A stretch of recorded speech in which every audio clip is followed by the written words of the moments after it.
ਕਿਸੇ ਮੁੰਡੇ ਨੇ ਕੁੜੀ ਨੂੰ ਪ੍ਰਪੋਜ਼ ਕਰਨਾ ਹੋਵੇ ਤੇ ਕਿਹੜਾ ਸ਼ੇਰ ਪੜੇ ਤੁਹਾਡਾ ਅੱਛਾ ਤੇ ਕੁੜੀ ਹਾਂ ਵੀ ਕਰ ਦੇਵੇ?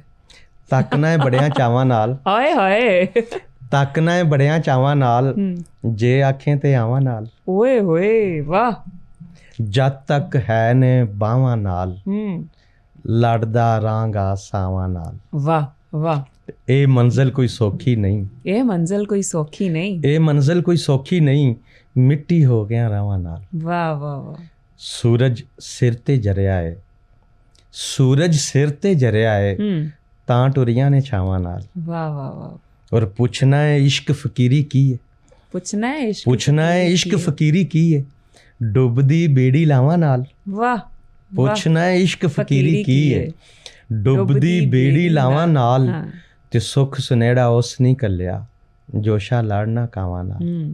ਤੱਕਣਾ ਹੈ ਬੜਿਆਂ ਚਾਵਾਂ ਨਾਲ, ਜੇ ਆਖੇ ਤੇ ਆਵਾਂ ਨਾਲ। ਵਾਹ, ਅੱਛਾ ਤੁਸੀਂ ਐਂਡ ਤੇ ਜੇ ਨਾ ਬੋਲਦੇ ਤੇ ਮੇਰਾ ਸਵਾਲ ਸੀ ਇਹ ਕਿਹਦਾ ਪੜਿਆ ਤੁਸੀਂ? ਅੱਛਾ ਤੁਸੀਂ ਤੇ ਕਮਾਲ ਲਿਖਦੇ ਹੋ। ਸ਼ੁਕਰੀਆ ਜੀ। ਤੁਹਾਨੂੰ ਜ਼ਿੰਦਾ ਕਿਨ ਛੱਡਿਆ ਇਹਦੇ ਲੋਕਾਂ ਨੂੰ ਜਿਹੜਾ ਚੰਗਾ ਕੰਮ ਕਰਦੇ ਉਹਨਾਂ ਨੂੰ ਖਤਮ ਕਰ ਦੇਣਾ ਚਾਹੀਦਾ। ਹਾਂ ਸ਼ਾਇਦ ਕੋਈ ਨਾ ਕੋਈ ਡੀਕਦਾ ਹੋਵੇ ਹੁਣ ਵੀ ਮੈਨੂੰ।